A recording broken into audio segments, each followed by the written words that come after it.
जंगल गहरा और घना था और हजार तलाश के बावजूद भी बादशाह को अपने साथी ना मिले। बादशाह का घोड़ा बुरी तरह से थक चुका था। उसे सताने की जरूरत थी। आखिर एक जगह तो वह घोड़ा रुक गया। शायद वह बहुत ज्यादा थक चुका था। अब बादशाह घोड़े से उतरकर नीचे आ गया और घोड़े की रस्सी को एक दरख्त से बांध दिया। घोड़ा सामने नजर आने वाली झाड़ियों को खाने लगा, लेकिन वह रह रहकर हिनहिना रहा था, जैसे उसे प्यास लगी है। प्यास तो बादशाह को भी महसूस हो रही थी। बादशाह ने सोचा कि उन्हें आगे बढ़कर पानी तलाश करना चाहिए। उन्होंने घोड़े की पुश्त पर प्यार से हाथ फेरा और उससे कहने लगे, मैं जल्द ही वापस आ जाऊंगा। अपने और तुम्हारे लिए पानी का बंदोबस्त करना अब जरूरी है, इसलिए मुझे थोड़ी देर के लिए इजाजत दो। मेरे दोस्त। इसके बाद बादशाह एक जानिब को चल दिए। यहाँ जंगल बेहद घना था। बादशाह के हाथ में झाड़ियों को काटने के लिए एक औजार मौजूद था। बादशाह अपनी सोच में गुम आगे बढ़ रहे थे। अचानक उनके कानों में एक दिल खराश चीख की आवाज पड़ी। बादशाह चौंक गए, क्योंकि चीख की आवाज इतनी ऊंची थी कि दरख्तों से कई परिंदे उड़ गए। बादशाह ने अपने दाएं बाएं देखा, लेकिन उन्हें दूर दूर तक कोई भी नजर नहीं आया। अचानक उन्हें फिर से वही चीख सुनाई दी। यह चीख की आवाज किसी लड़की की थी। यकीनन कोई मुसीबत ज़दा लड़की आसपास ही मौजूद थी। वह मदद के लिए पुकार रही थी। बादशाह बेचैन हो गए। यह कौन लड़की थी जो जंगल के बीचों बीच मजबूर थी? और वह जिस तरह चिल्ला रही थी, उससे अंदाजा होता था कि वह किसी बहुत बड़ी मुसीबत में फंसी है। चीख की आवाज से बादशाह ने रास्ते का अंदाजा लगाया और तेजी से उस तरफ बढ़ने लगे जिधर से आवाज आ रही थी। बादशाह आवाज का पीछा करते करते एक खुली जगह पर निकल आए। यहाँ सामने एक बड़ी सी झील थी, यानी बहुत बड़ा तालाब था। उस झील यानी बड़े तालाब में नजर आने वाला मंजर बेहद दर्दनाक था। उस बड़े तालाब के बीचों बीच में एक नौजवान लड़की खुद को बचाने के लिए हाथ पांव मार रही थी। जिस तरह से वह पानी से बाहर आने की कोशिश कर रही थी, ऐसा लग रहा था जैसे उस लड़की को तैरना नहीं आता। उसने बादशाह को देख लिया था और अब मदद के लिए मुसलसल चीख रही थी। बादशाह जल्दी से उसकी मदद के लिए आगे बढ़े, लेकिन बड़े तालाब के बाहर जो मिट्टी थी वह दलदल वाली मिट्टी थी। बादशाह जहां पांव रखते, उनका पांव अंदर घुसता चला जाता। मिट्टी मुलायम थी और उसमें दलदल था। अब तालाब के अंदर लड़की डूब रही थी और बादशाह को झील में जाने का रास्ता ही नहीं मिल रहा था। अचानक बादशाह की नजर झील के दूसरे किनारे पर पड़ी। वहां फलदार दरख्तों के झुंड थे। बादशाह को ख्याल आया, अगर वह जमीन दलदल होती तो वहां फलदार दरख्त ना होते। बादशाह तेजी से तालाब के दूसरे किनारे की तरफ दौड़ने लगे। वहां पहुंचकर जब उन्होंने देखा तो वाकई उनका ख्याल दुरुस्त था। यहां जमीन दलदली नहीं थी। बादशाह ने ध्यान से देखा तो उस जमीन पर किसी के पैरों के निशान थे और कश्ती के निशान थे, जैसे कोई कश्ती तालाब के अंदर ले गया है। लेकिन बादशाह के पास यह सब जानने का वक्त नहीं था। उन्होंने इसको नजरअंदाज किया और तेजी से पानी के अंदर कूद गए। तालाब बहुत गहरा था। वह तालाब क्या, बल्कि एक बहुत बड़ी झील थी। लेकिन बादशाह तैराकी के माहिर थे, इसीलिए तेजी से हाथ पैर चलाते हुए बादशाह उस लड़की तक जा पहुंचे थे। बादशाह जैसे ही उस तक पहुंचे, लड़की की आंखें बंद हो गईं। सांस की तंगी की वजह से वह बेहोश हो चुकी थी। बादशाह ने उस लड़की को अपनी कमर पर लादा और तैरते हुए पानी से बाहर निकल आए। उस लड़की का वजन बादशाह को अपनी कमर पर बहुत ज्यादा महसूस हो रहा था। उन्हें हैरत भी हो रही थी कि लड़की उम्र में कम है और इतनी मोटी भी नहीं है, फिर भी इसका वजन इतना ज्यादा क्यों है। बादशाह ने पानी से बाहर निकलकर उस लड़की को कमर से उतारकर जमीन पर लिटाया। बादशाह की नजर उसके पेट पर पड़ी तो वह वजह जान गया, क्योंकि लड़की हामिला थी, यानी प्रेग्नेंट थी, और वह प्रेग्नेंट लड़की बीच तालाब में डूब रही थी। पानी में ज्यादा देर डूबे रहने की वजह से लड़की के फेफड़ों में पानी भर गया था, जिसकी वजह से वह बेहोश हो गई थी। बादशाह ने उसे जगाने की कोशिश की, लेकिन उन्हें नाकामी हुई। अब दोहरी मुसीबत थी। खुद बादशाह तो जंगल में भटक गए थे और अब यह प्रेग्नेंट लड़की उनको मिल गई थी। बादशाह ने महल पहुंचते ही शाही हकीम के साथ साथ उनकी बीवी को भी बुलावा भेजा, क्योंकि हकीम साहब की बीवी दाई थी। शाही हकीम और उसकी बीवी जल्द ही महल पहुंचे। हकीम ने लड़की को देखते ही बादशाह से कहा, बादशाह सलामत, इस लड़की के फेफड़ों में पानी है जिसे निकालना पड़ेगा, और इसके लिए मेरी बीवी मौजूद है। बादशाह का इशारा पाकर हकीम की बीवी ने आगे बढ़कर लड़की का मुआयना किया। उसका लिबास सारा गीला था। मलका भी वहीं मौजूद थी। उन्होंने जल्दी से एक बड़ी सी चादर उस लड़की के ऊपर डाल दी। दाई ने आगे बढ़कर लड़की के सीने पर दबाव डालकर उसके पेट और फेफड़ों में भरा हुआ पानी निकाल दिया। जूं ही यह पानी बाहर निकला, लड़की जोर से खांसने लगी। खांसी के दौरान ही उसे होश आ गया था, लेकिन उसकी हालत बहुत खराब थी, मगर उसकी जान को अब कोई भी खतरा नहीं था।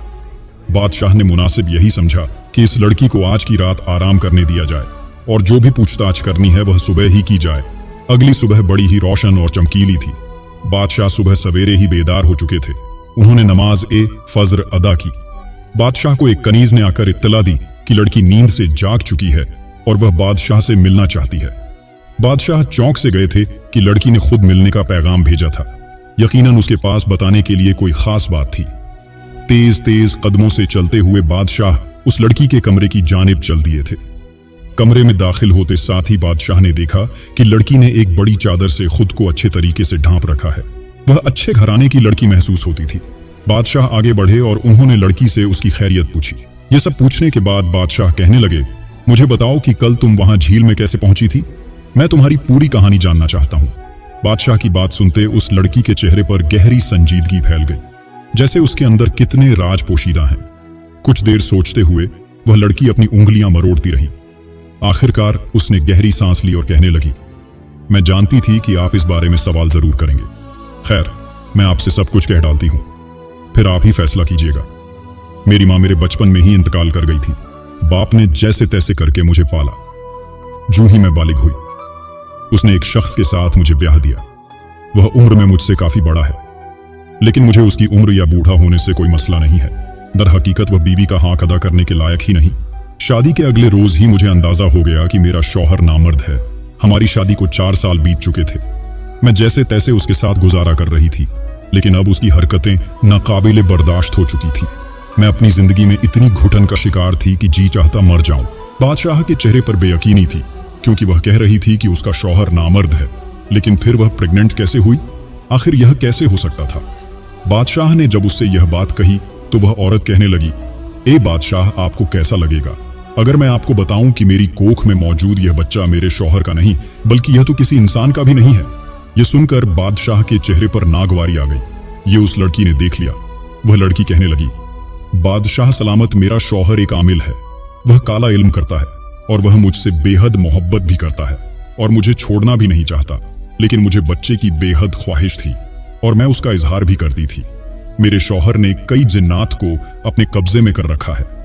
उसने ऐसे ही एक जिन्न को मुझ पर मुसल्लत कर डाला और एक रोज उस जिन्न ने मेरे साथ वह ताल्लुक बना डाला जो मेरे शौहर का मेरे साथ होना चाहिए था। और यह सिर्फ एक रोज की कहानी नहीं, बल्कि रोज रोज यही होने लगा।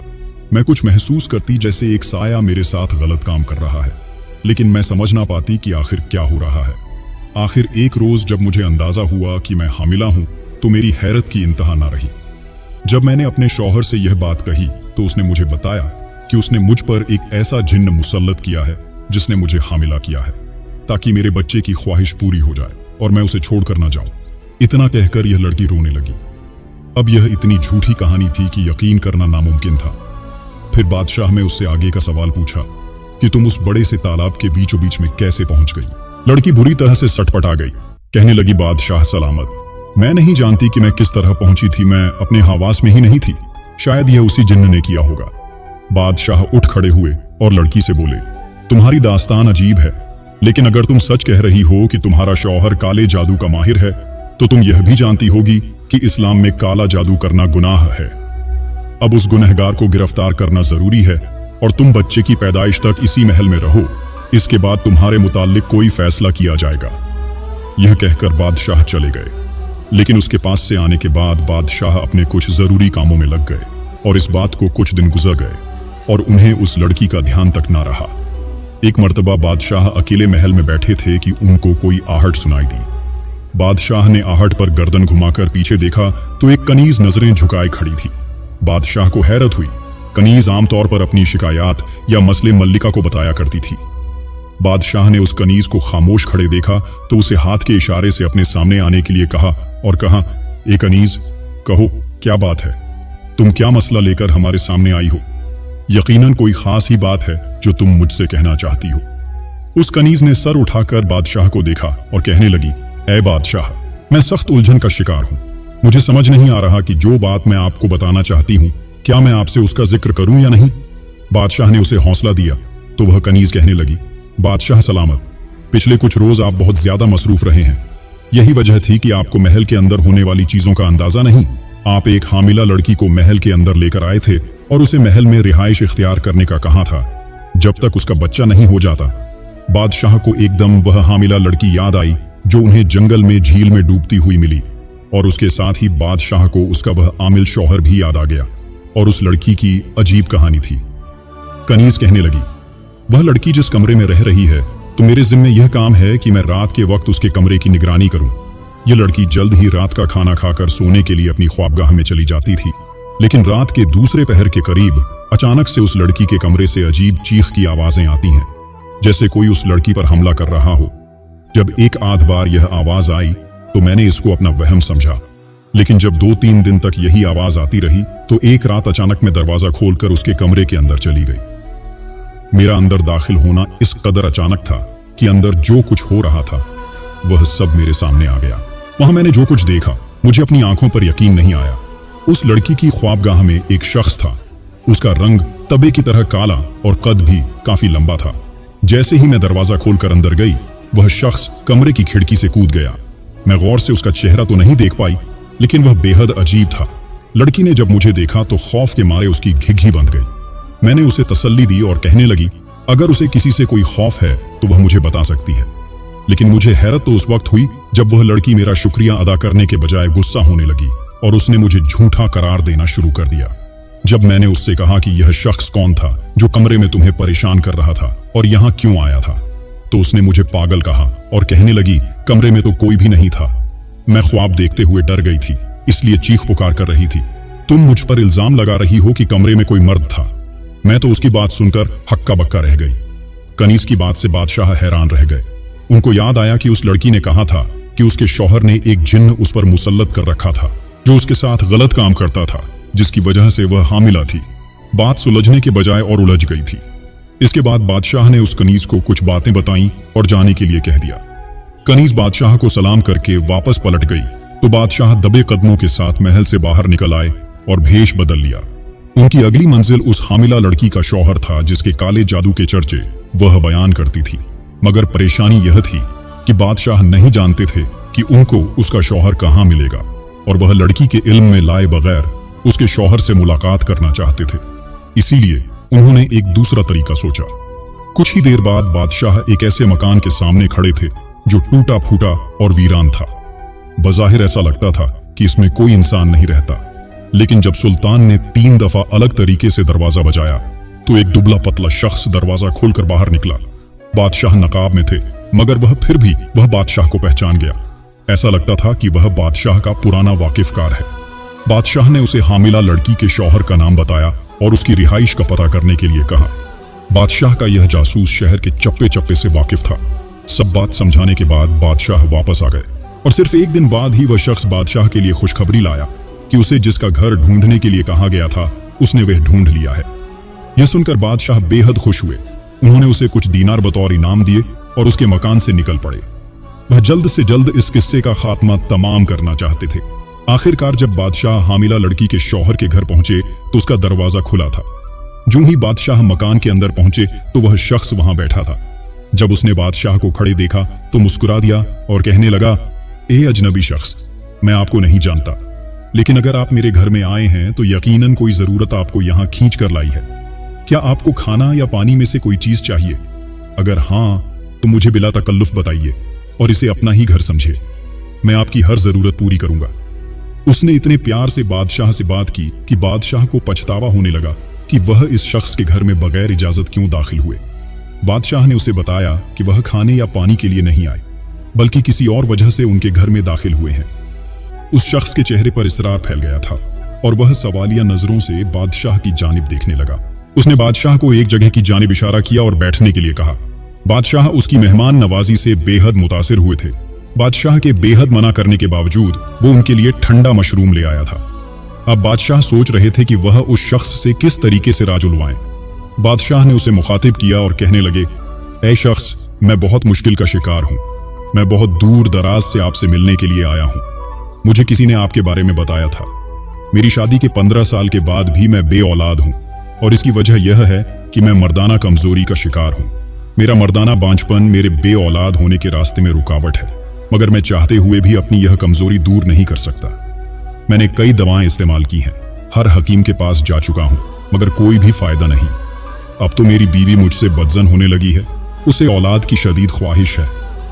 मुझे किसी ने आपके बारे में बताया था कि आप कुछ खास अमल जानते हैं। मैं आपसे पूछना चाहता हूं, क्या आप मेरी मदद करेंगे? और वह कौन से अमल है जिनकी मदद से आप मेरी मर्दाना बांझपन की बीमारी को दूर करेंगे? क्योंकि मैं जल्द से जल्द औलाद हासिल करना चाहता हूं। इसके लिए आपको जो रकम चाहिए होगी वह मैं दे दूंगा। बादशाह की बात सुनते उस शख्स के चेहरे पर हैरानी ही हैरानी फैल गई। वह कुछ देर तक सिर झुकाकर बैठा रहा। फिर जब बोला तो उसकी आवाज में जैसे सदियों का गम छलक रहा था। उसने बादशाह से कहा, मेरे भाई, मैं नहीं जानता कि तुम्हें किसने मेरे मुताल्लिक ऐसी बात कही है। यकीनन जिसने भी यह बात कही वह मेरा मजाक उड़ाना चाहता था, क्योंकि ना तो मेरे पास कोई इल्म है और ना ही कोई ताकत है। अगर होती तो मैं खुद आज साहिबे औलाद होता। मैं भी तुम्हारे जैसे ही मर्ज का शिकार हूं। मैं औलाद पैदा नहीं कर सकता और ना ही अपनी बीवी का हक अदा कर सकता हूं। मेरे अंदर भी यही कमजोरी है जिसकी वजह से मेरी बीवी मुझे छोड़कर चली गई है और अब मैं तन्हा जिंदगी गुजार रहा हूं। मैं उससे बेहद मोहब्बत करता था, लेकिन वो मुझे छोड़कर चली गई क्योंकि मैं उसे औलाद नहीं दे सकता था। बादशाह बुरी तरह चौंके। आदमी झूठ नहीं बोल रहा था, इतना तो उसके लहजे से साफ जाहिर था। तो फिर क्या उस लड़की ने बादशाह को जो कुछ बताया था वह सब झूठ था? अगर यह शख्स किसी किस्म के काले इल्म को नहीं जानता था तो उस लड़की की कोख में पलने वाला बच्चा किसका था? और वह जिन्न वाली कहानी जो लड़की ने बादशाह को सुनाई थी वह किस मकसद के तहत सुनाई थी? बादशाह को याद आया, वह लड़की बादशाह को झील में डूबती हुई मिली थी। आखिर उसे वहां मरने के लिए किसने छोड़ा था? कहानी मुकम्मल तौर पर अब उलझ चुकी थी, मगर एक बात साफ जाहिर थी कि लड़की का शौहर जिन्नात के सिर्फ नाम से ही वाकिफ था। बादशाह को बेहद शर्मिंदगी हुई। उन्होंने लड़की के शौहर से माफी मांगी कि उन्होंने उसे गलत बात करके शर्मिंदा किया है। वह बेचारा खामोश बैठा रहा। बादशाह ने उससे इजाजत चाही और उसके मकान से निकलने लगे, मगर निकलने से पहले बादशाह को उसके मकान में एक ऐसी चीज नजर आई जिसने बादशाह को हैरान कर दिया। उस चीज को देखने के बाद बादशाह की आधी परेशानी दूर हो गई थी। वह चुपचाप मकान से बाहर निकल आए। उनका रुख अब महल की जानिब था, जहां मौजूद हामिला लड़की नहीं जानती थी कि बादशाह का सच जान गए हैं और अब अगला सच बताने की बारी उसकी थी। लड़की के शौहर से मिलकर बादशाह सीधा अपने महल में वापस आ गए। बादशाह इस कदर खामोशी से महल में वापस आए थे कि कोई उनकी वापसी के बारे में नहीं जानता था, ना ही बादशाह ने किसी को इत्तला दी थी। वह खामोशी से अपनी ख्वाबगाह में बैठे रात होने का इंतजार कर रहे थे। आखिरकार रात की तारीकी फैल गई, गलियां खामोश होने लगी और महल की दीवारें भी तारीक हो गई। महल के खिदमतगारों ने मशाल रोशन कर दी। धीरे धीरे रात का वक्त गुजरने लगा। जैसे ही उन्हें अंदाजा हुआ कि अब महल के तमाम अफराद सो चुके हैं, तो वह अपनी ख्वाबगाह से निकले और उस लड़की के कमरे के सामने जा खड़े हुए। उन्होंने एक पर्दे की ओट में खुद को अच्छी तरह से छुपा लिया था। जरा सी देर के बाद मामूली सी आहट हुई। बादशाह ने देखा वही कनीज चलती हुई आ रही थी जिसने कहा था कि वह उस लड़की के कमरे के बाहर रात भर पहरा देती है। वह बादशाह की मौजूदगी से नावाकिफ थी। अपने ही ख्याल में चलते हुए आकर यह कनीज लड़की के कमरे का जायजा लेने लगी। कुछ देर इंतजार के बाद यह दरवाजा खोलकर अंदर चली गई। कनीज ने अंदर जाकर उसका हाल अहवाल पूछा और चली गई। बादशाह पर्दे के पीछे छुपे हुए थे। अचानक से लड़की के कमरे के अंदर से ढप की आवाज आई, जैसे कोई खिड़की से अंदर कूदा हो। बादशाह को उसी लम्हे का इंतजार था। लड़की के कमरे के अंदर से आदमी की आवाजें बुलंद होने लगी थी। कुछ देर बादशाह ने इंतजार किया और फिर एक झटके से लड़की के कमरे का दरवाजा खोलकर अंदर दाखिल हो गए। अंदर का मंजर उनके होश उड़ा देने के लिए काफी था। कमरे के अंदर हामिला लड़की अपने बिस्तर पर बैठी थी। उसकी नजर जूं ही बादशाह पर पड़ी, उसका रंग उड़ गया। वह नहीं जानती थी कि बादशाह बागियों को पकड़कर महल में वापस आ चुके हैं, क्योंकि बादशाह महल से यही कहकर निकले थे कि वह बागियों को पकड़ने जा रहे हैं। और वह लड़की तो यह भी नहीं जानती थी कि बादशाह उसके शौहर से भी मिल चुके हैं। उसके बिस्तर के दाएं जानिब एक आदमी था जो लंबा चौड़ा काला आदमी था। उसका रंग गहरा स्याह था, मगर उसके नैन नक्श बला की कशिश वाले थे। उन्हीं आंखों से वह बादशाह को देख रहा था। वह इस कदर निडर लग रहा था कि उसने किसी किस्म की घबराहट का मुजाहिरा नहीं किया। हामिला लड़की बुरी तरह से घबरा गई थी, क्योंकि बादशाह ने उसको कमरे में एक नामहरम शख्स के साथ पकड़ लिया था। खुद बादशाह एक लम्हे के लिए हैरान रह गए थे। हामिला लड़की जिस कदर खौफजदा नजर आ रही थी, हबशी नौजवान उसी कदर पुरसुकून। बादशाह खुद को संभाल कर उस लम्हे के असर से निकले। गैज़ों गजब ने उनको अपनी लपेट में लेना शुरू कर दिया और उनका खून खोलने लगा था। उनके महल के अंदर यह लड़की जिसे उन्होंने तरस खाकर अपने पास पनाह दी थी, अपने आशना के साथ ताल्लुकात बना रही थी। न जाने यह लड़की किस किरदार की हामिल थी, और इसका शौहर जो कि नामर्द था और औलाद पैदा करने के लायक ही नहीं था। इसके बावजूद भी यह लड़की हामिला थी। आखिर इस बच्चे का बाप कौन था, और उस वक्त कमरे में नजर आने वाला शख्स लड़की का क्या लगता था? बादशाह ने आगे बढ़कर उस लड़की की आंखों में आंखें डालकर पूछा, ऐ लड़की, मुझे देखकर तुम घबरा क्यों गई? जिस गुनाह में तुम मुलव्विस हो, उसके बाद तो इंसान में शर्म व हया ही खत्म हो जाती है। फिर तुम्हें किस चीज की शर्म आई जो तुम्हारे चेहरे पर यह खौफ की परछाई नजर आ रही है? तुम्हारे बकौल तुम्हारे शौहर ने तुम पर एक जिन्न मुसल्लत कर रखा है, जिसने तुम्हें हामिला किया है। मगर मुझे तो कहानी कुछ और ही नजर आ रही है। यहाँ तुम्हारे कमरे में तुम्हारे साथ कोई जिन्न नहीं, बल्कि एक इंसान मौजूद है। यह शख्स जो इस वक्त तुम्हारे कमरे में मौजूद है, आखिर कौन है और यहाँ तक कैसे आया है? इसका तुम्हारे साथ क्या रिश्ता है? मुझे इन सारे सवालात के जवाब अभी दो, वरना मैं अपने सिपाही को बुलाकर दोनों का सर कलम कर दूंगा। बादशाह की धमकी में इस कदर असर था कि लड़की खौफ के मारे रोने लगी। और होना तो यह चाहिए था कि वह काला नौजवान घबराकर भागने की कोशिश करता, लेकिन वह पुरसुकून होकर बिस्तर के किनारे बैठ गया और बादशाह की तरफ देखने लगा, जैसे इंतजार कर रहा हो कि बादशाह उसे मुखातिब करके कब बात करेंगे। बादशाह को उस लड़के की इस हरकत पर थोड़ी सी हैरत हुई और उन्होंने दिल में ही तस्लीम कर लिया कि वह बहादुर तो है, इसलिए बादशाह ने बेहतर यही समझा कि वह उसी नौजवान से बात करे। जब बादशाह ने उस नौजवान से पूछा कि वह इस लड़की का क्या लगता है और रात के इस पहर महल की दीवारें फांद कर अंदर क्यों आया है, तो लड़के ने कहा, ए बादशाह, आपकी तमाम बातें बिल्कुल दुरुस्त हैं। मैं रात के इस पहर आपके सिपाहियों को चकमा देकर महल की दीवार फांद कर अंदर आया हूं, सिर्फ और सिर्फ इस लड़की से मिलने की खातिर। अभी लड़के ने अपनी बात मुकम्मल की ही नहीं थी कि अचानक से लड़की ने एक चीख मारी और दर्दनाक अंदाज में बिस्तर पर लौटने लगी। उसने दोनों हाथों से अपने पेट को पकड़ रखा था। बादशाह और हबशी जवान दोनों ने ही घबराकर उसकी जानिब देखा। लड़की ने दर्द से चिल्लाते हुए बादशाह को मुखातिब किया और कहने लगी, हकीम की बीवी को बुलाओ, मेरा वक्त करीब है। यह कहते हुए फिर से दर्द से चिल्लाने लगी। उसके चीखने की आवाजें सुनकर निगरानी पर मुकर्रर कनीज भी दौड़ी चली आई। जूं ही वह कमरे में आई, उसने बादशाह उस नौजवान को देखा और जब उसने लड़की की हाल देखी तो दंग रह गई। बादशाह ने पीछे मुड़कर उसे हुक्म दिया कि जल्दी करो और हकीम की बीवी को बुलाओ, साथ में मल्लिका को भी जगा कर ले आओ। जल्दी करो, इस लड़की की हालत खराब है। बादशाह के हुक्म पर कनीज उल्टे कदमों वापस दौड़ गई और जब वह वापस आई तो उसके साथ बादशाह की बीवी और मल्लिका भी नींद से आंखें मसलते हुए दौड़ी चली आ रही थी। बादशाह और हबशी नौजवान कमरे से बाहर आए, मल्लिका भी कमरे के अंदर चली गई। हकीम की बीवी जो कि काबिल दाई थी, वह भी मल्लिका के साथ कमरे में चली गई। शोर की आवाज सुनकर वजीर भी आन पहुंचा था। वह बादशाह का काबिल भरोसेमंद था, इसलिए बादशाह ने उसे हुक्म दिया कि हबशी नौजवान को गिरफ्तार कर लिया जाए, ताकि जब तक लड़की की हालत बेहतर नहीं होती यह नौजवान भाग कर कहीं न जाए। नौजवान ने जब बादशाह की बात सुनी तो मुस्कुराकर कहने लगा, बादशाह, मैं भागकर जाने वाला नहीं हूं। आप जितना चाहे मर्जी वक्त ले लें, उसके बाद आप मुझसे जो पूछेंगे मैं आपको बता दूंगा। वजीर उस हबशी नौजवान को अपने साथ लेकर चला गया। बादशाह बेताबी से उस लड़की के कमरे के बाहर टहलने लगे।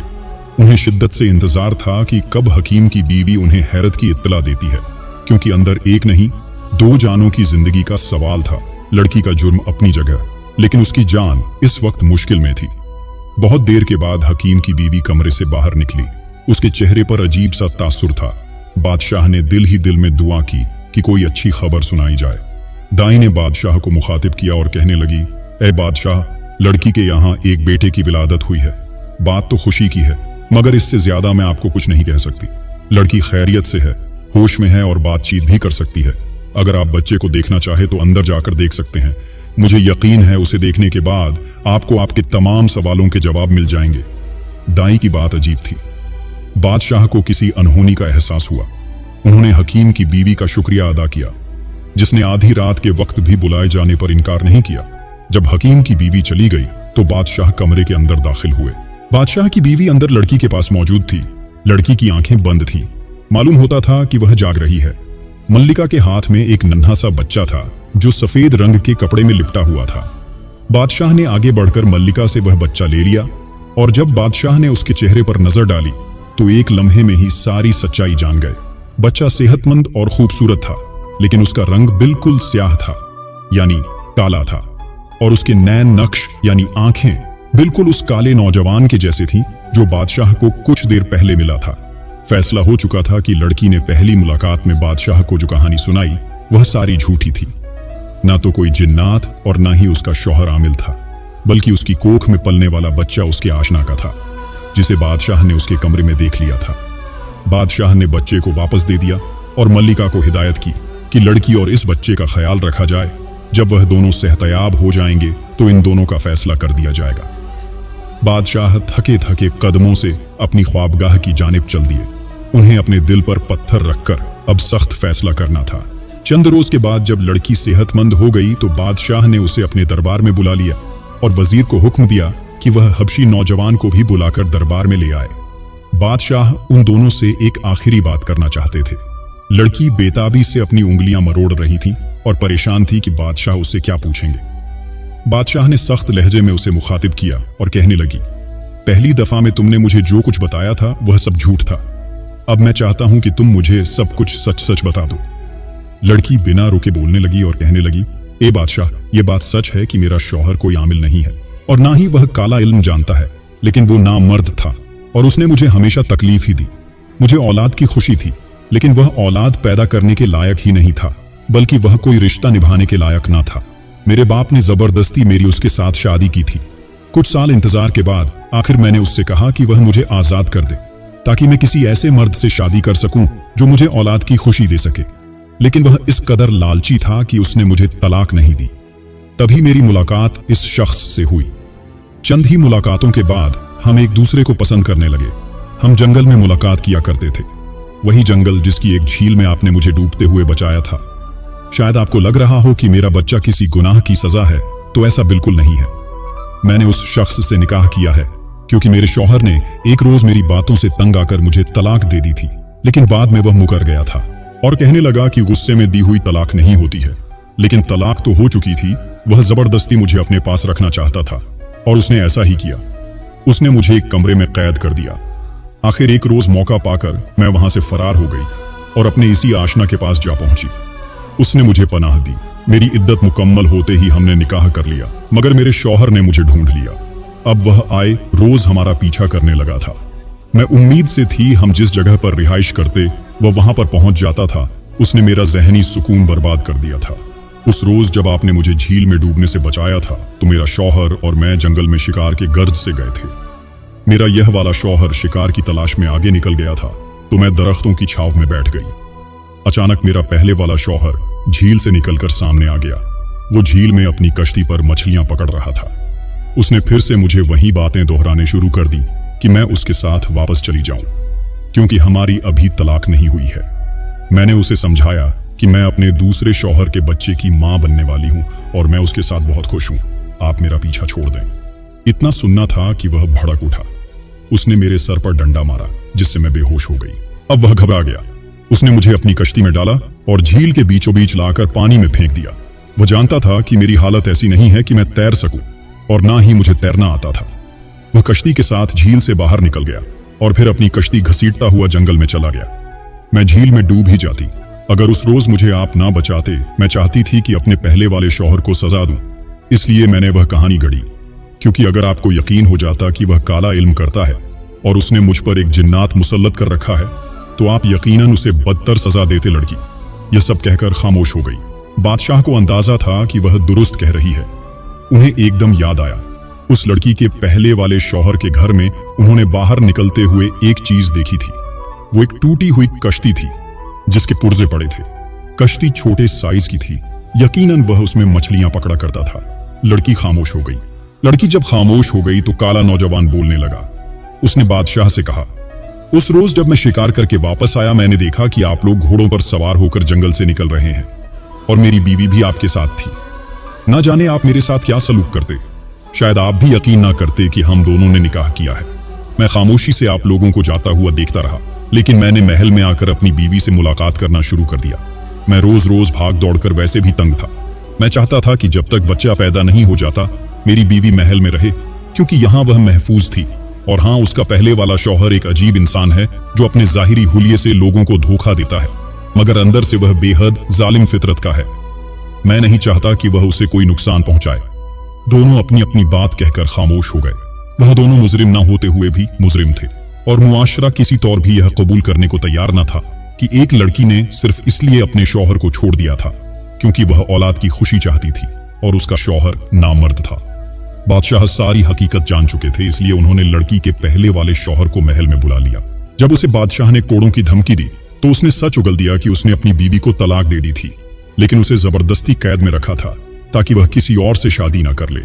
उसकी यह बात सुनते ही बादशाह को सख्त गुस्सा आया।